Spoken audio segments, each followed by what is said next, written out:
La unidad 1 es legislación y derecho aduanero. El objetivo de esta unidad es que el alumno determinará los niveles de crecimiento de la normatividad de comercio exterior a aplicar para eficientar las operaciones de la organización. Permítanme poner esto aquí, yo voy a estar en pantalla pequeña para que puedan apreciar de forma más grande lo que es el objetivo de la unidad y la unidad. Así que comencemos. ¿Están preparados? Vamos a darle. El primer tema, si bien nos piden que veamos ya de lleno algunas leyes específicas, no podemos empezar a entender las leyes del comercio exterior si no hemos entendido de qué se compone legalmente nuestro país, nuestros Estados Unidos mexicanos, empezando por ahí, que normalmente solemos decirles simplemente México cuando es Estados Unidos mexicanos, y que la compone nuestra hermosa constitución, la constitución política de los Estados Unidos mexicanos, y cómo esta tiene toda la relación del mundo con el comercio exterior. Así que vamos a hablar un poco a detalle antes de meternos a las leyes específicas. Vamos a hablar de nuestra Carta Magna. Así que esta es una norma suprema, la norma suprema. Precisamente esta constitución de los Estados Unidos mexicanos es la norma suprema que se encuentra en el rango más alto del sistema de nuestro país, teniendo la característica de supremacía precisamente desde aquel 5 de febrero de 1917, y no solo no es no tener clases el 5 de febrero de todos los años, porque celebramos la promulgación precisamente de nuestra constitución política, porque arriba de esta constitución no hay nada. Pero vamos a ver también que a partir del 2011, con ciertas modificaciones o ciertas reformas que le hacen a la misma, va a haber algo que ya no está mucho menos arriba, sino algo va a estar a la par de nuestra constitución política de los Estados Unidos mexicanos, y de esta manera vamos a entender mejor cómo funcionamos también a nivel internacional, para ver cómo este comercio exterior se puede llevar a fondo. Y ya de forma general hay que decir que se encuentra integrada por 7 títulos. El primero de ellos integrado por 38 artículos y estructurados por el capítulo primero, donde estos se encuentran contemplados los derechos humanos y las garantías individuales. Antes, inclusive en la primaria, a usted les llegó a tocar muy posiblemente que se hablaba de las garantías individuales, y es precisamente a raíz de esa reforma del 2011 que se habla precisamente ya de derechos humanos. Y tan es así que en nuestra constitución mexicana vienen establecidas ciertas normas o ciertas características del Pacto Internacional de San José y de la Declaración Universal de los Derechos Humanos, y que ahora ustedes pueden ver también en ciertos restaurantes, ciertas empresas que dicen: aquí no discriminamos por cuestión de pensamientos, de raza, de todas esas cosas. Esa raíz, y no cosas para males, son excelentes. Yo soy un derecho humanista, soy de los que los defiende, y precisamente el primer artículo del Pacto de San José, o la Declaración Americana de los Derechos Humanos, nos dice que ninguna persona podrá ser violentada en cuestión de pensamientos, cuestión política, raza, color de piel o religión. Todo esto centrado ahí, y México lo adopta a raíz del 2011 de una modificación que tenemos a nuestra constitución, y que bueno, ya no existen las garantías individuales. Que tengo que mencionar que si ya estamos hablando de este tema, es que precisamente México, junto con Rusia, en aquellos años de 1917, que la revolución rusa fue más o menos a la par de la revolución mexicana, pues fuimos los primeros países en tener garantías individuales en todo el mundo, inclusive antes que Estados Unidos, ha tenido muy pocas modificaciones o enmiendas a su constitución. Y bueno, también nos habla de la nacionalidad mexicana, que es muy importante, y el capítulo 3 de los extranjeros, y el 4 de los ciudadanos mexicanos. Así que esto lo vamos a ver un poco más adelante. Pueden detener aquí la presentación si no entienden algo y lo vuelven a escuchar. El segundo título contiene 10 artículos dividida en 2 capítulos. El primero de ellos dirigido a la soberanía nacional y la forma en cómo nos gobiernan, y el segundo las partes integrantes de la federación y del territorio nacional. Es decir, como internacionalista les puedo comentar que para que un país sea considerado como una nación independiente, así como cuando México se independizó y tardaron casi 11 años en darnos esas características, por eso tardamos tanto quizás en ser una nación ya independiente después de la declaración de independencia y todo eso. Bueno, es que un país debe tener soberanía nacional, es decir, que ejerza sobre sí mismo y que nadie venga y que le diga qué hacer, una forma de gobierno. Nosotros tenemos una forma de gobierno que es una república representativa y hasta cierto punto democrática. Somos una república, es nuestra forma de gobierno. La democracia es la vía por cómo llegamos ahí, y los integrantes de la federación, que vamos a ver más adelante, y el territorio nacional, cómo se divide geográficamente, que eso ya lo hemos hablado mucho. Y en su título tercero está dividido en 4 capítulos donde nos habla de la división de poderes y cada uno de ellos. Y ahora sí, vamos a entender este marco jurídico mexicano en cuanto al comercio exterior, y debemos identificar esta jerarquía de los ordenamientos nacionales e internacionales en cuanto al sistema aduanero. Aquí está bien sencillo, está bien fácil de apreciar cómo la pirámide nos va diciendo que lo más importante de todo esto, encima de todo, está la Constitución mexicana. Allá abajito de ahí están los negocios comerciales o los pactos, tratados internacionales, el TIMEC, el TLC, que ya no existe, el Tratado de Libre Comercio con la Unión Europea. Todos estos lo pongo así porque antes de estas reformas, todo pacto o tratado internacional estaba abajo de nuestra Constitución mexicana. Y entonces, ¿qué creaba esto? Pues era muy complicado, porque déjenme decirles que había muchos tratados y pactos internacionales que no iban a la par de nuestra Constitución mexicana, es decir, se contraponían.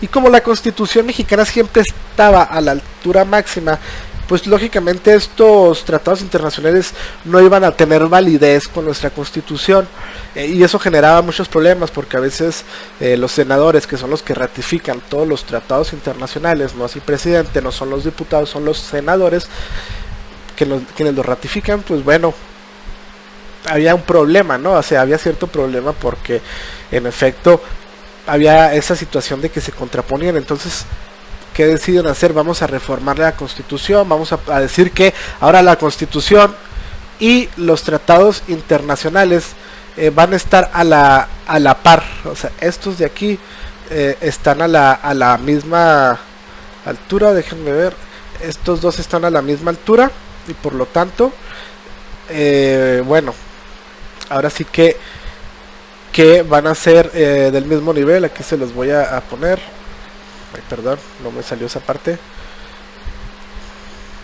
Están al mismo nivel, y por eso ahora todo pacto y tratado internacional con el que cuente México, pues bueno, tiene que ir a la paz de nuestra Constitución, inclusive el nuevo TIMEC, el TTP o el Tratado Transpacífico, que se firmó recientemente, un poco antes del TIMEC. Y bueno, esa parte de las negociaciones, híjola, que viene ahora sí que todos los tratados, y luego vienen los acuerdos internacionales. Los acuerdos internacionales no es un tratado internacional, es un poco diferente, que también que tiene que ver con regulaciones internacionales, pero que no está a la altura de los tratados internacionales. Es un poco más abajo, pero están arriba un poco inclusive de las leyes federales. ¿Qué son estas leyes federales? Pues bueno, son las leyes que vamos a ver más adelante, pero que son la LIGE, la TIGE, la ley aduanera, la ley de administración pública, la ley de salud. Todas estas leyes que a su vez se discuten en el Congreso cada año para ver si efectivamente están acorde a lo que el país necesita. Los decretos de fomento, que son estos decretos que hacen que se lleve a cabo estas leyes, o las secretarías federales, secretarías de gobierno, como Secretaría de Salud, Secretaría de Economía, Secretaría de Relaciones Exteriores, todas estas que actualmente nuestro presidente es el que las comanda, porque es el Ejecutivo Federal quien decide quiénes van a ser sus secretarios. Es por eso que, por ejemplo, existía la Secretaría de Cultura con el expresidente Enrique Peña Nieto y ahora también existe, lógicamente, pero antes del presidente Enrique Peña Nieto no existía, es decir, hasta Calderón no existía una Secretaría de la Cultura, y bueno, ahí sigue, o que se le cambió el nombre a Zagarpa y todo eso. Realmente todos estos decretos de fomento es el Ejecutivo el que decide ver cómo funcionan. Y en temas de comercio exterior, pues bueno, todos estos decretos de fomento van a esa parte, por ejemplo, de la AGA, la Administración General de Aduanas, que a su vez depende del SAT, que a su vez depende de la Secretaría de Hacienda y Crédito Público. Se fijan cómo inclusive en esta parte del comercio exterior ya existe toda esta parte de la burocracia y que inclusive ya se creó un fomento para que la Marina y el Ejército entren a las aduanas, bueno, a los puertos y a las aduanas respectivamente. Todo esto son esos decretos que hacen que funcionen legalmente estas secretarías y sus subsecuentes. Y luego los acuerdos de regulación y restricción, que ya son más de temas administrativos, manuales de organización, resoluciones o reglas de carácter general en materia de comercio exterior. Estas reglas de carácter general en materia exterior también lo vamos a ver más a fondo, que son estas reglas de cómo funcionan los artículos, cómo podemos clasificarlos y todo eso, los avisos y los circulares. Los circulares, avisos y circulares son estas hojas o estos recordatorios que nos llegan a las aduanas para saber que cuando entra en vigor cierta ley, que se modificó, qué impuesto a pagar más, y que vamos a ver cómo también podemos evitar los PAMAS, cómo podemos evitar un poco el pagar recargos, estar en tiempos, en fin. Pero esto es de manera general para que nos vayamos adentrando a este tema del comercio exterior mexicano, adoptado precisamente primero desde la Constitución Mexicana de los Estados Unidos Mexicanos, o la Constitución Mexicana simplemente, y como los tratados internacionales ya están a la par, y luego los acuerdos o negociaciones internacionales, y luego ya las leyes federales.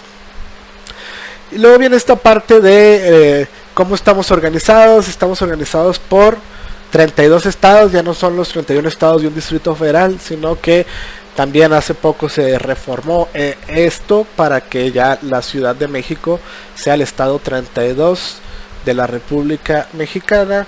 Chihuahua es uno de ellos. Por ahí también existe uno que nadie conoce, que por ahí dicen que Tlaxcala no existe, pero claro que existe. Entonces son estos 32 estados que conformamos la Unión, y que somos precisamente una federación que adoptamos ese estilo directamente de Estados Unidos.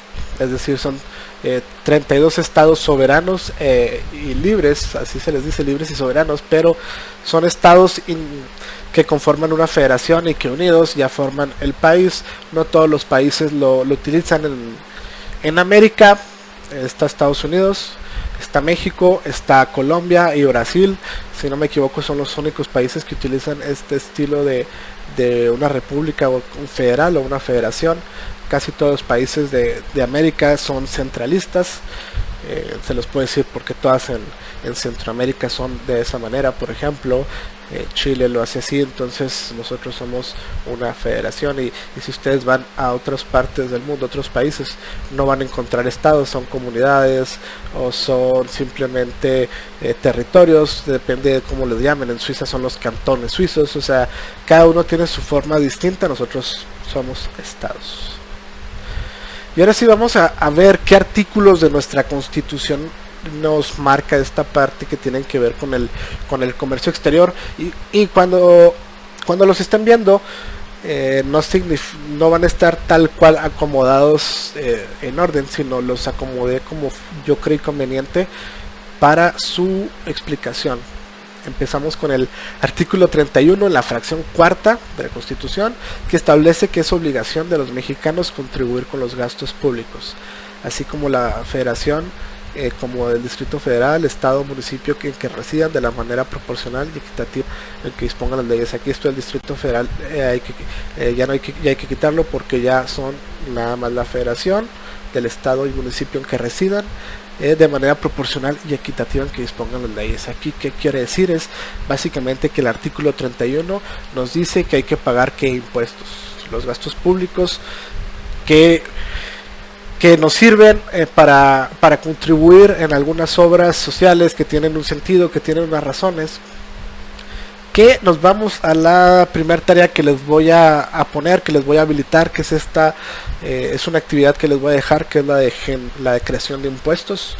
Son unas hojas que les voy a dar para que las lean, para que los analicen, pero todavía no se preocupen, se los voy a habilitar y van a tener tiempo para hacerlo, y ahí vamos a poder también debatir un poco sobre si son buenos, si son malos, si los impuestos realmente están funcionando, si hay alguien que está cuidando que los impuestos no solo nos cobren, sino que también tengan el objetivo, el fin y cómo se cobra, no sé cuál es la base, por qué nos cobran eso. O sea, hay un sinfín de motivos que nosotros en materia aduanera tenemos que conocer, y casi como contadores, ¿no?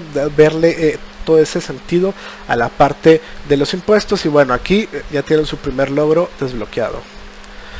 Y la parte de estos impuestos tienen 4 características principales. No me voy a meter mucho en el tema porque ustedes lo van a ver más a fondo, pero la primera es la proporcionalidad según las capacidades atributivas, es decir, que tiene que ser proporcional, no se le puede cobrar es en proporción a lo que ganamos, básicamente. O sea, no se le debe cobrar más a un pobre que a un rico. Pero también está la parte de la equidad, que incluye esta igualdad jurídica para que sea justo lo que nos están cobrando. Estos van como juntos para que se haga de forma correcta. Proporcionalidad es en proporción a lo que yo gano, es lo que yo te voy a pagar. Y la equidad es que efectivamente que nos estén cobrando lo que es justo conforme a lo que ganamos. Y luego la legalidad es que aplica los elementos esenciales para el pago de contribuciones, o mejor conocidos como los impuestos, que son el objeto, el sujeto, la base, la tasa y la época de pago. Ustedes van a ver específicamente estos supuestos del objeto, sujeto, base, tasa y época de pago, así como el destino. El destino es muy importante porque debe tener un alcance social y un alcance colectivo. O sea, esa parte que decimos de que se desvía el dinero y todo eso, no sé si se desvía, no sé si se desvía mucho o poco, pero no es tan sencillo porque los impuestos deben de tener un destino y debe tener un alcance social, colectivo.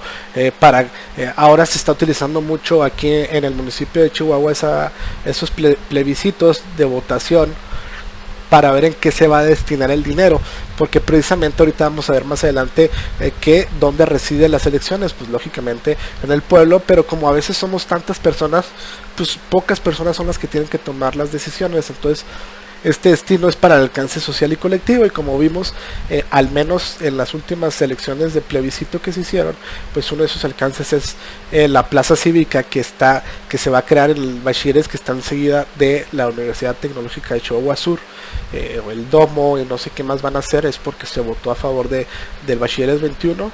Y de esta manera, pues bueno, esa parte del municipio que con los impuestos de los que pagamos, pues se va a contribuir en temas específicos de educación. También se puede ir a deporte, a actividades culturales, un sinfín de cosas que tiene que ser el destino. Hasta aquí todo bien, pueden hacer una pausa y continuar. Y si no, vamos con el artículo 49, que es la parte de la división de poderes, que nos dice textualmente que el supremo poder de la federación se divide para su ejercicio en legislativo, ejecutivo y judicial. No podrán reunirse 2 o más de estos poderes en una sola persona o corporación, ni depositarse el legislativo en un individuo, salvo en el caso de facultades extraordinarias al ejecutivo de la Unión, conforme a lo dispuesto en el artículo 29. Bueno, ustedes leanlo, pero básicamente la división de poderes: legislativo, ejecutivo y judicial. Legislativo son las personas que legislan, que se encargan de crear las leyes.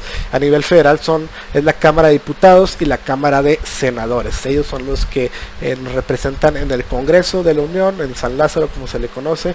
Tenemos el Congreso estatal también, que era lo que les decía, que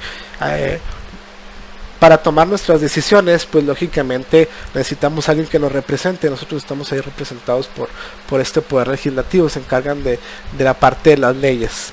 El ejecutivo se encarga de ejecutar, es conocido como el presidente de la República, actualmente comandado por el presidente Andrés Manuel López Obrador. Y judicial no se refiere a la parte de los policías tal cual, sino a la Suprema Corte de Justicia, que se encarga de cuidar y de hacer valer la ley. La Suprema Corte de Justicia, los jueces de cortas instancias y todas estas situaciones son el Poder Judicial, que aquí en Chihuahua tenemos el Tribunal Superior de Justicia, que es la nueva ciudad judicial, el nuevo edificio que se creó, que está muy bonito, que está ahí en la Niños Héroes y Ocampo, ahí donde está representado el Poder Judicial, el Ejecutivo, en el Palacio de Gobierno, donde actualmente está también el gobernador Javier Corral, y el Legislativo en el Congreso, que está en la Torre del Congreso aquí en la ciudad de Chihuahua. Todo eso representado para el Estado, ¿no? Porque están aquí en la capital de Chihuahua, en la ciudad de Chihuahua, porque somos la capital. Cada estado tiene su Congreso en su capital, y es la razón de por qué todo la parte federal está en Ciudad de México, porque es la capital de la República y todo eso está representado ahí.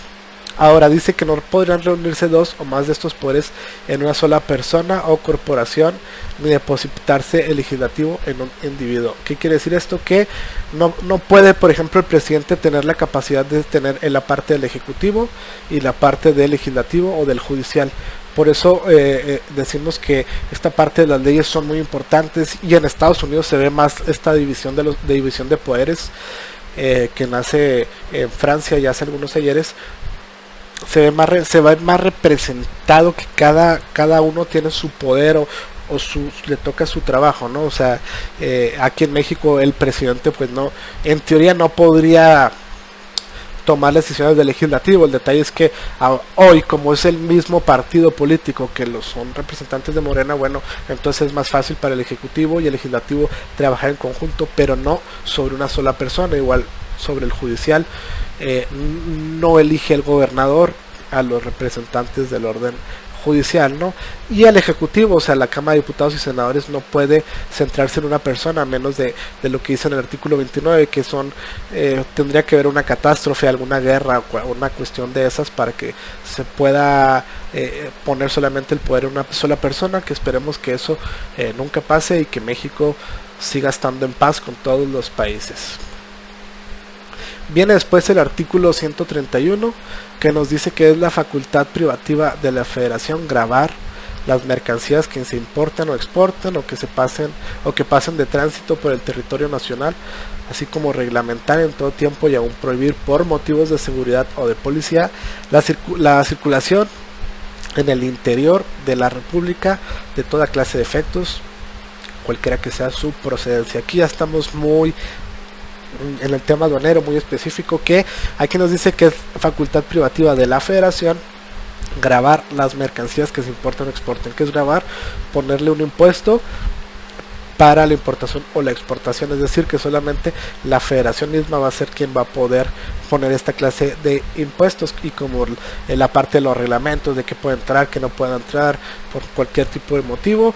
Y esto se toma esa clase de decisiones y se toma anualmente, ¿no? Se toma a menos de que sí necesiten hacerlo de manera rápida, como fue esta parte en su momento de la cuarentena del COVID, que se cerraron fronteras, que no podía entrar una cosa y todo esto. Bueno, todo eso lo tiene que hacer. Así, a su vez, el ejecutivo, en este caso el presidente de la República, podría ser facultado por el Congreso para aumentar, disminuir o suprimir las cuotas de las tarifas de la exportación y exportación expedidas por el mismo Congreso, y para crear otras. Esto básicamente es para apoyar al comercio exterior o para no apoyarlo tal cual. Como hemos visto, siento yo que en este año o en esta nueva presidencia el comercio exterior no se le ha dado tanta importancia, o se ha dejado mucho de lado. El presidente tal cual no ha visto mucho por ahí, pero bueno, estas son las características que la ley, que la Constitución le da al presidente en su momento para surgir algunos cambios cuando se considere urgente, a fin de regular el comercio exterior, la economía, la estabilidad, etcétera. Ya estamos a punto de terminar esta clase del día de hoy. Y bueno, aquí vienen estos 3 artículos, empezando por el artículo 76, que nos dice que las facultades exclusivas del Senado son las de perdón, vean bien, solamente el Senado de la República, no son los diputados, es el Senado, que son facultades exclusivas del Senado, esta parte de analizar la política exterior desarrollada por el Ejecutivo Federal, es decir, el presidente de la República, con base en los informes anuales que el presidente de la República y el secretario del despacho correspondiente rindan al Congreso, además de aprobar los tratados internacionales y convenciones diplomáticas que el Ejecutivo Federal suscriba. Básicamente este artículo 76 nos dice que los senadores son quienes analizan la política exterior del Ejecutivo Federal, apoyada en este caso por el secretario de Relaciones Exteriores, el secretario de Economía. No sé si ustedes han visto mucho que básicamente quien va siempre y representa a nuestro país en temas de comercio exterior es el secretario de Relaciones Exteriores, el licenciado, válgame, se me fue el nombre, Marcelo Ebrard, que es el secretario de Relaciones Exteriores, ha sido quien más ha tomado papel de esta parte de las relaciones exteriores o relaciones internacionales del país, y es quien realmente ha estado representando a México a nivel internacional, inclusive en la cumbre del G20. Ahí estuvo él, no estuvo el presidente. Cuando estuvo este caso del petróleo de la OPEP, realmente no fue ni el presidente, fue la encargada de la Secretaría de Energía. Entonces siento ahí que el presidente, en materia de relaciones exteriores o relaciones internacionales, hemos venido mucho abajo o no hemos sido bien representados. Siento que ha sido olvidada, y con eso, pues bueno, lógicamente la parte del comercio exterior, que no es lo mismo política exterior a comercio exterior, son cosas diferentes. La política exterior es cómo va a salir México afuera, cómo va a ser conocido y cómo vamos a negociar con los demás países, y el comercio exterior ya es la parte directa de cómo estamos vendiendo, qué estamos comprando y todas estas cosas. La política exterior es política, es diplomacia. El comercio exterior es más la parte empresarial, de comprar, de vender, de todo esto. Y bueno, el Senado es quien aprueba los tratados y las convenciones internacionales, y la parte diplomática es decir, a quien designamos en el extranjero como embajador, a qué embajador ratificamos aquí en México. Todo eso, cada vez que hay cambios en la Secretaría de Relaciones Exteriores para embajadores, quien lo aprueba es el Senado, que lo puede permitir o puede tratar de nombrar el presidente, mandar una iniciativa, lo puede hacer, pero si el Senado no lo aprueba, ahí no pasa, pero si el Senado pues es la misma corriente que el presidente, pues va a pasar muy fácil. Este artículo, ténganlo bien siempre en la mente, es muy importante.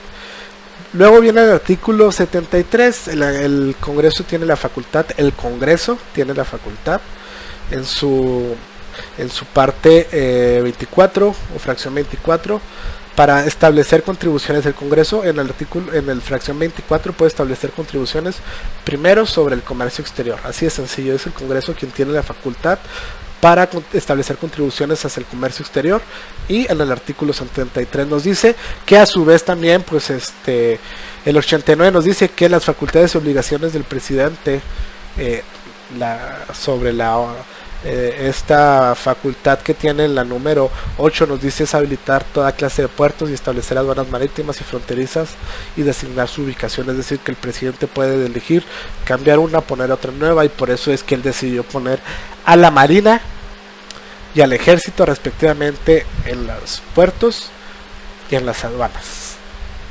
Entonces esto es la clase del día de hoy sobre la Constitución mexicana de los Estados Unidos mexicanos y su relación con el comercio exterior. Espero que les haya gustado esta primer clase de forma de video.